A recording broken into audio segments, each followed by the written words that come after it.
Welcome to white page academy. ఈరోజు current అఫైర్స్లో భాగంగా first topic ఇప్పుడు చూద్దాం. ఈరోజు మన ఫస్ట్ టాపిక్ సేవ్ బందీపూర్ ఉద్యమం. ఈ సేవ్ బందీపూర్ ఉద్యమం ఎక్కడ జరిగిందంటే కర్ణాటకలో. అసలు ఇది ఎందుకు వార్తల్లోకి వచ్చిందంటే బందీపూర్ నేషనల్ పార్క్ గుండా వెళ్ళే NH 766 రహదారిపై నైట్ ట్రాఫిక్ నిషేధాన్ని ఎత్తివేశారు. అక్కడ పర్యావరణవేత్తలు మరియు స్థానికులు కలిసి సేవ్ బందీపూర్ ఉద్యమాన్ని ప్రారంభించారు. నిషేధం ఎత్తివేస్తే పులులు, ఏనుగులు, ఇతర అరుదైన జంతువులు ప్రమాదంలో పడతాయని పర్యావరణవేత్తలు ఆందోళన వ్యక్తం చేశారు. ఈ బందీపూర్ నేషనల్ పార్క్ ఎక్కడ ఉందంటే కర్ణాటకలో. ఈ నేషనల్ పార్కు నీలగిరి బయోస్ఫియర్ రిజర్వేర్లో భాగంగా ఉంటుంది. ఈ ప్రాజెక్టును 1977 టైగర్ కింద టైగర్ రిజర్వ్గా ప్రకటించబడింది. 1986లో నీలగిరి బయోస్ఫియర్ రిజర్వ్లో దీనిని చేర్చారు. ప్రాజెక్ట్ టైగర్ అంటే పులుల సంరక్షణ కోసం 1973లో ఏర్పాటు చేయబడిన ఒక project. Next topic Theobaldius konkanensis. ఈ థియోబడియస్ కొంకనేసిస్ను ఎక్కడ గుర్తించారంటే మహారాష్ట్రలోని కొంకణ్ ప్రాంతంలో. థియోబడియస్ కొంకణ్ అనేది ఇది ఒక నత్త. భారతదేశం మరియు బ్రిటన్కు చెందిన శాస్త్రవేత్తలు దీనిని అధికారికంగా గుర్తించారు. ఇది ఎక్కడ కనిపించిందంటే పశ్చిమ ఘాట్లలో కనిపించింది. పశ్చిమ ఘాట్లు యునెస్కో వరల్డ్ హెరిటేజ్ సైట్ ప్రపంచంలోని బయోడైవర్సిటీ హాట్స్పాట్లలో ఒకటిగా ఉన్నాయి. ఈ కొంకణ్ ప్రాంతం ఎక్కడ ఉందంటే మహారాష్ట్ర, గోవా, కర్ణాటక తీర ప్రాంతంలో విస్తరించి ఉన్న ప్రాంతం. నెక్స్ట్ టాపిక్ RBI అధికారిక వాట్సాప్ ఛానల్ ప్రారంభం. RBI ప్రారంభించిన ఛానల్ పేరు కెహతా హై. ప్రచారంలో భాగంగా దీనిని ఎందుకు ప్రారంభించారంటే ఆర్థిక అవగాహన, డిజిటల్ భద్రత, మోసాల నివారణ కోసం ఈ ఛానల్ని ప్రారంభించారు. ఇది రియల్ టైం ఆర్థిక అప్డేట్స్, సురక్షిత బ్యాంకింగ్ నిబంధనలపై సమాచారాన్ని అందుబాటులోకి తీసుకొస్తుంది. రూరల్ మరియు రిమోట్ ప్రాంతాల్లో వాట్సాప్ వినియోగదారుల వరకు చేరేలా దీనిని రూపొందించారు. దీనిలో ఎలా జాయిన్ అవ్వచ్చు అంటే QR కోడ్ ద్వారా దీనిలో సులభంగా జాయిన్ అవ్వచ్చు. నెక్స్ట్ టాపిక్ UNESCAP నివేదిక 2025 ఆసియా మరియు పసిఫిక్ ఆర్థిక మరియు సామాజిక సర్వే. UN అంటే యునైటెడ్ నేషన్స్, ఎస్కాప్ అంటే economic and social commission for Asia and Pacific. ఈ నివేదికను 2025లో విడుదల చేశారు. ఎందుకు దీనిని విడుదల చేశారంటే పర్యావరణ విపత్తుల వల్ల ఆసియా పసిఫిక్లో 3వ వంతు దేశాలలో ఏటా 6%కి పైగా ఆర్థిక నష్టం సంభవించే అవకాశం ఉందని ఈ నివేదిక ద్వారా అంచనా వేశారు. 2024లో ప్రపంచ ఆర్థిక వృద్ధిలో 60% వాటా ఆసియా మరియు పసిఫిక్ ప్రాంతానికి ఉంది. అత్యంత పర్యావరణ ప్రమాదానికి లోనైన దేశాలు ఏవి అంటే మొత్తం 30 దేశాలు, అందులో 11 Afghanistan, Cambodia, Iran, Kazakhstan, Laos, Mongolia, Myanmar, Nepal, Tajikistan, Uzbekistan మరియు వియత్నాం. ఇవి అత్యంత పర్యావరణ ప్రమాదానికి లోనైన దేశాలుగా గుర్తించారు. వీటి కారణాలు ఏమిటంటే మౌలిక సదుపాయాల లోపం, వ్యవసాయం ఆధారిత ఆర్థిక వ్యవస్థలు మరియు నియంత్రణ లేని పట్టణీకరణ. ఈ UNESCAP దేనికి సంబంధించిందంటే ఇది ఆసియా పసిఫిక్ ప్రాంతానికి సంబంధించిన ఐక్యరాజ్య సమితి ప్రాంతీయ సంస్థ. దీని యొక్క ప్రధాన కార్యాలయం ఎక్కడ ఉందంటే థాయిలాండ్లోని బ్యాంకాక్లో ఉంది. దీని యొక్క స్థాపన ఏ సంవత్సరంలో జరిగిందంటే 1947. Next topic victory parade day. Russia ప్రధాని ఆహ్వానం.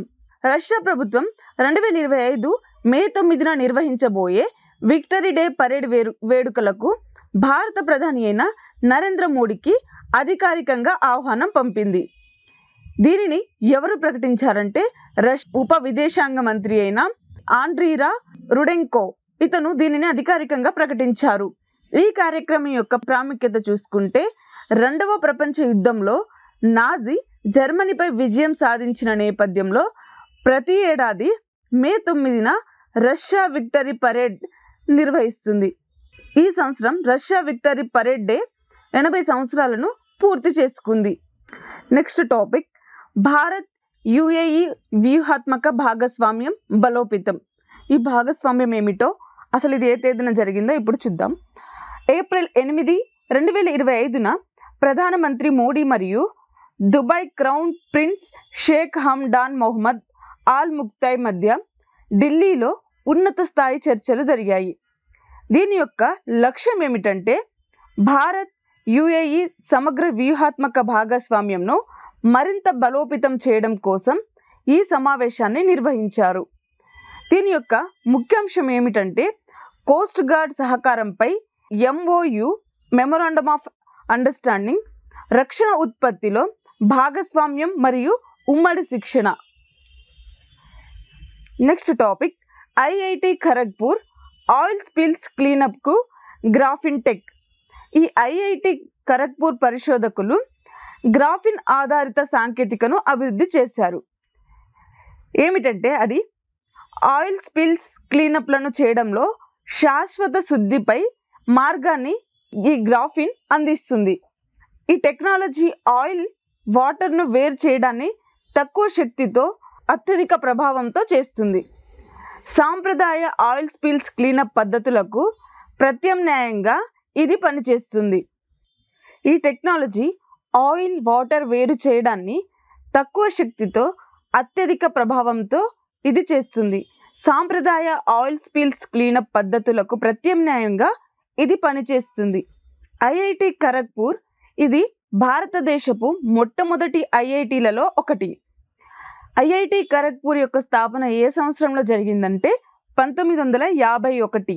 గ్రాఫిన్ అంటే ఏంటంటే కార్బన్తో తయారయ్యే అత్యంత పలుచని దృఢమైన పదార్థం.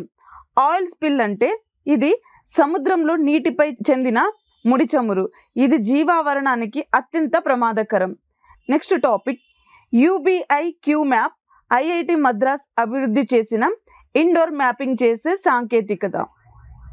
UBQMAP అభివృద్ధి చేసింది ఎవరు అంటే IIT మద్రాస్. UBI QMAP ఎటువంటి పరిస్థితుల్లోనైనా ఖచ్చితమైన మ్యాప్లను రూపొందించగలదు. ఈ మ్యాప్ యొక్క ముఖ్యాంశాలను చూస్తే ప్రమాదాల సమయంలో సహాయక సిబ్బందికి ఇది సమాచారం అందిస్తుంది.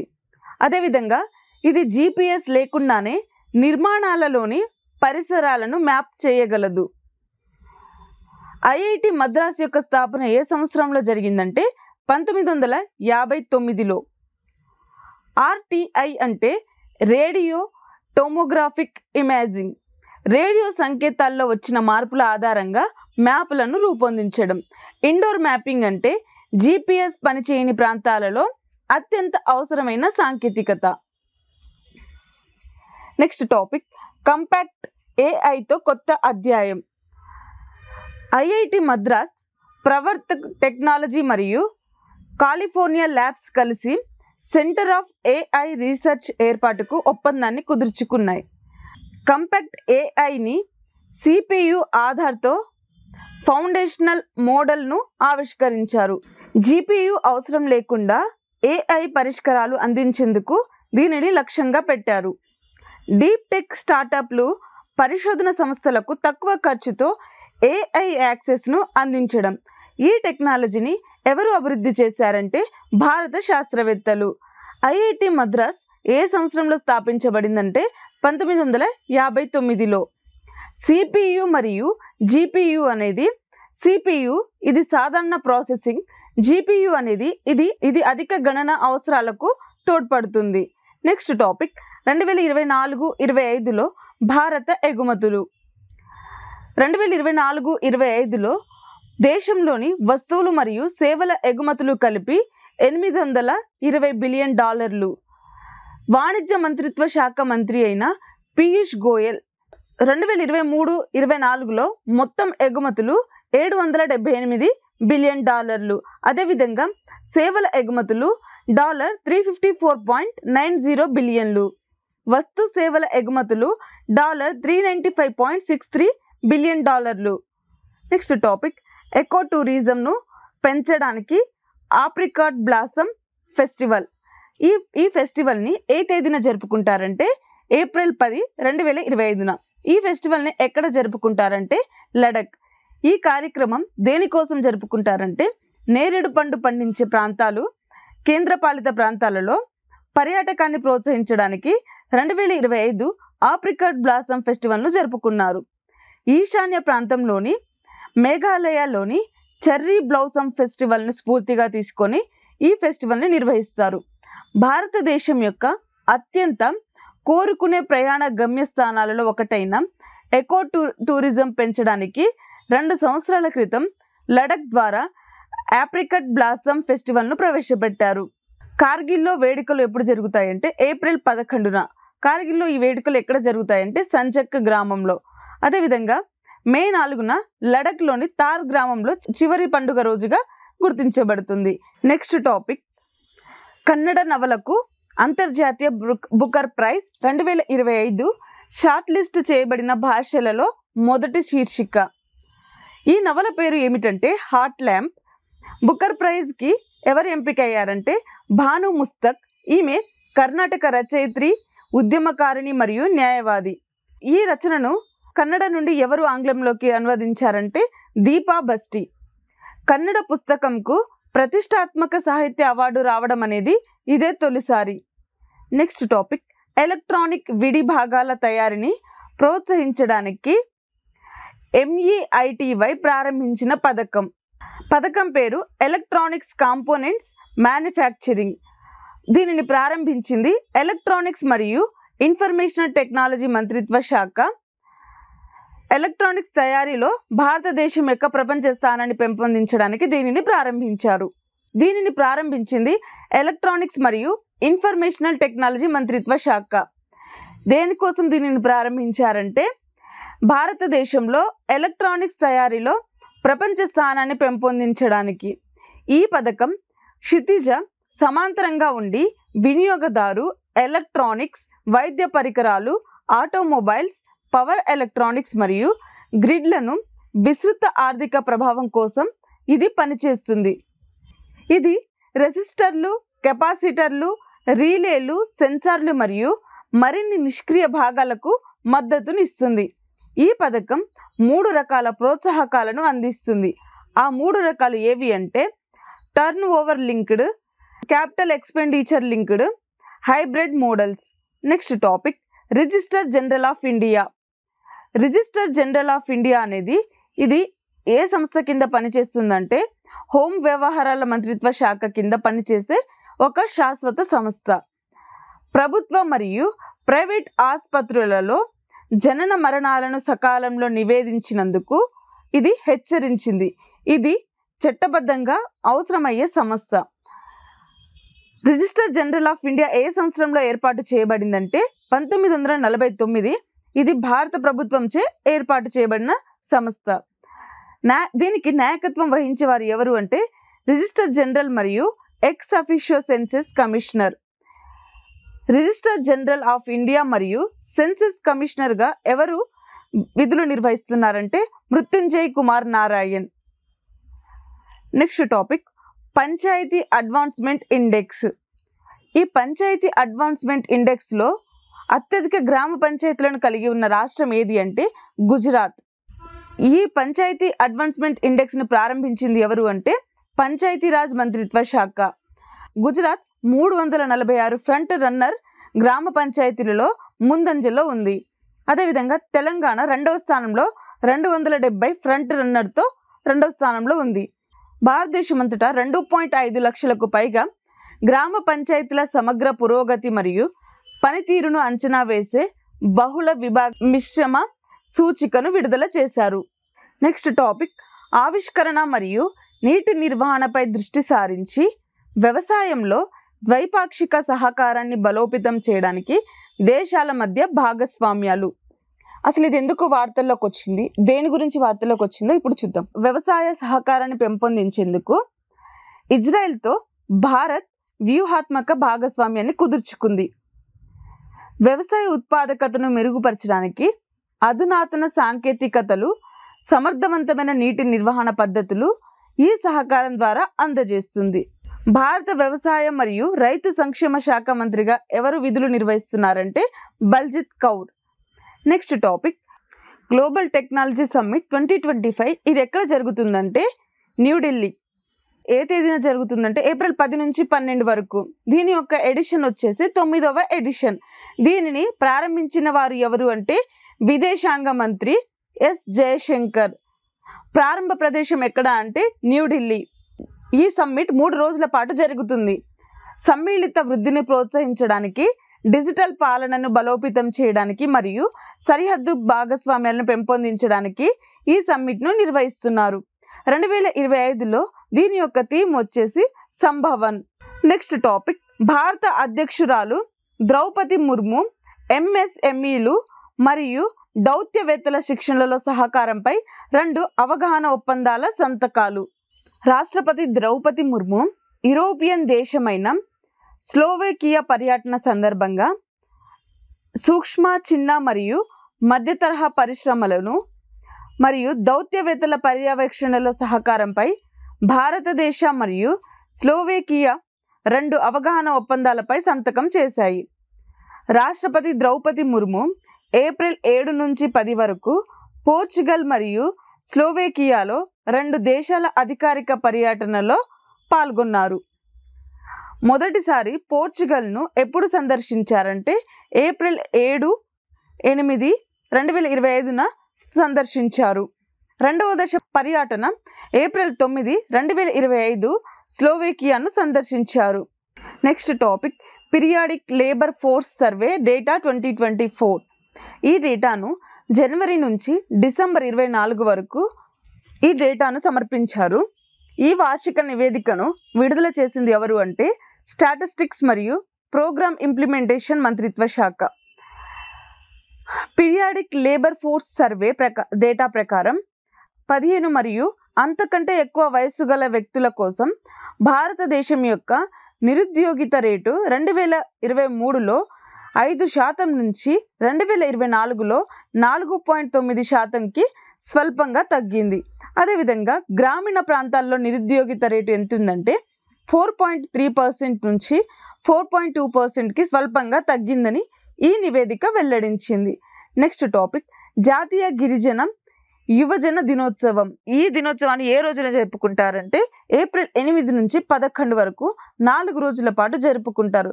దీనిని ఎక్కడ జరుపుకుంటారంటే మిజోరాంలో ఐజ్వాల్ సమీపంలో కెల్సిహిలోని రాష్ట్ర గిరిజన వనరుల కేంద్రంలో జాతీయ గిరిజన యువజన దినోత్సవాన్ని జరుపుకుంటారు. దీనిని ఎందుకు నిర్వహిస్తారంటే గిరిజన స్వతంత్ర సమరయోధుడైన బిర్సా ముండా యొక్క జయంతి సందర్భంగా నిర్వహిస్తారు.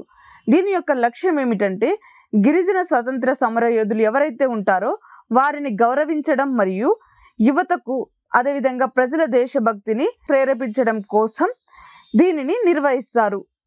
నెక్స్ట్ టాపిక్ చైనా వాణిజ్య యుద్ధం తీవ్రతకు ప్రతిస్పందనగా యుఎస్ వస్తువులపై టారిఫ్ అంటే ట్యాక్స్ను ప్రకటించిన దేశం ఏది అంటే చైనా. 100% ట్యాక్స్ను ప్రకటించారంటే 84%. ప్రతీకార సుంకాలను భారీగా పెంచుతున్నట్లు చైనా ప్రకటించడంతో అమెరికా, చైనాల మధ్య వాణిజ్య యుద్ధం అనూహ్యంగా పెరిగింది. చైనా దిగుమతులపై ట్రంప్ పరిపాలన యొక్క 104% సుంకాలను ప్రతిస్పందనగా చైనా యుఎస్ వస్తువులపై తన సుంకాలను 84% వరకు పెంచింది. ఏప్రిల్ 9, 2025న అమెరికా అధ్యక్షుడైన డొనాల్డ్ ట్రంప్ చైనా మినహా అన్ని దేశాలకు ట్యాక్స్లపై 90 రోజుల విరామాన్ని ప్రకటించారు. Next topic national maritime Varuna award. ఈ అవార్డు ఎవరికి సత్కరించారంటే రాజేష్ ఉన్ని. ఇతను సినర్జీ మెరైన్ గ్రూప్ యొక్క వ్యవస్థాపకుడు. ఈ అవార్డు పేరు వచ్చేసి నేషనల్ మారిటైమ్ వరుణ 2025. అవార్డు సమర్పించింది ఎవరు అంటే డైరెక్టర్ జనరల్ ఆఫ్ షిప్పింగ్. ఏ తేదీన ఈ అవార్డును ప్రదానం చేశారంటే ఏప్రిల్ 5, 2025న. ఎక్కడ ఈ అవార్డును ప్రదానం చేశారంటే ముంబైలో ఈ అవార్డు ఏ ఈవెంట్లో భాగంగా జరిగిందంటే 62వ జాతీయ సముద్ర తీర దినోత్సవ సందర్భ వేడుకల్లో ఈ అవార్డును అక్కడ ప్రదానం చేశారు. అవార్డు యొక్క ప్రాముఖ్యత ఏమిటంటే భారతదేశం యొక్క సముద్ర తీర రంగానికి నిరంతర సహకారాన్ని ఈ అవార్డు గుర్తిస్తుంది. నెక్స్ట్ టాపిక్, నీటి సంరక్షణ కోసం భగీరథ్ యాప్. ఈ యాప్ను ప్రారంభించిన రాష్ట్రం ఏది అంటే ఉత్తరాఖండ్. దీనిని ప్రారంభించిన వారు ఎవరు అంటే పుష్కర్ సింగ్ ధామి. ఇతను ఉత్తరాఖండ్ ముఖ్యమంత్రి. రాష్ట్ర జల సంరక్షణ అభియాన్ 2025లో భాగంగా భగీరథ్ యాప్ను ప్రారంభించింది. ఈ యాప్ నౌలాస్, ధారస్ మరియు వర్షధార నదుల వంటి క్లిష్టమైన నీటి వనరులను సంరక్షించడానికి మరియు పునరుద్ధరించడానికి. నెక్స్ట్ టాపిక్, పాలనా స్కీమ్ మిషన్ శక్తి కింద కీలక శిశు సంరక్షణ కార్యక్రమం. ఈ కార్యక్రమాన్ని 2025 పోషణ్ పక్వాడా. ఈ పోషణ్ పక్వాడా ఏ తేదీలలో జరుపుకున్నారంటే ఏప్రిల్ 8 నుంచి ఏప్రిల్ 2 వరకు. పోషణ్ పక్వాడా సందర్భంగా తొలి 1000 రోజుల్లో పోషణపై దృష్టి సారించి ఇందులో భాగంగా పాలనా స్కీమ్ను ప్రాధాన్యతగా ముందుకు తీసుకొచ్చారు. ఇది కేంద్ర ప్రాయోజిత పథకం. 6 నెలల నుంచి 6 సంవత్సరాల వయసు గల పిల్లల కోసం నాణ్యమైన కెచ్ సేవలను అందిస్తుంది. కెచ్ అంటే డే కేర్ యాక్టివిటీస్. అమలు యొక్క వివరాలు చూసుకుంటే దీనిని అమలు చేసిన శాఖ ఏది అంటే మహిళా మరియు శిశు అభివృద్ధి మంత్రిత్వ శాఖ. ఏ తేదీన దీన్ని ప్రారంభించారంటే 2024లో.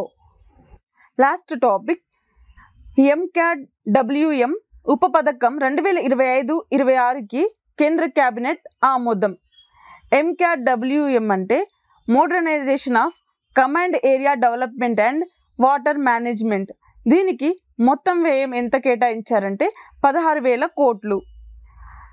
కాలువలు మరియు ఇతర వనరుల నుండి నీటిని రైతుల పొలాల ద్వారా ప్రెజరైజ్డ్ పైప్లైన్లతో సరఫరా చేయడం. PMKSY అంటే ప్రధానమంత్రి కృషి సంచయ్ యోజన క్రింద ఈ పథకాన్ని ప్రారంభించారు. PMKSY ఎప్పుడు ప్రారంభించబడిందంటే 2015న. దీని యొక్క థీమ్ వచ్చేసి ఏమిటంటే హర్ ఖేత్ కో పానీ. సో ఇది ఈరోజు యొక్క కరెంట్ అఫైర్స్కి సంబంధించిన క్లాస్. ఈరోజు క్లాస్కి సంబంధించిన PDF యాప్లో ఉంటుంది, డౌన్లోడ్ చేసుకోండి. వీడియోని లైక్ చేయండి, షేర్ చేయండి. Thank you.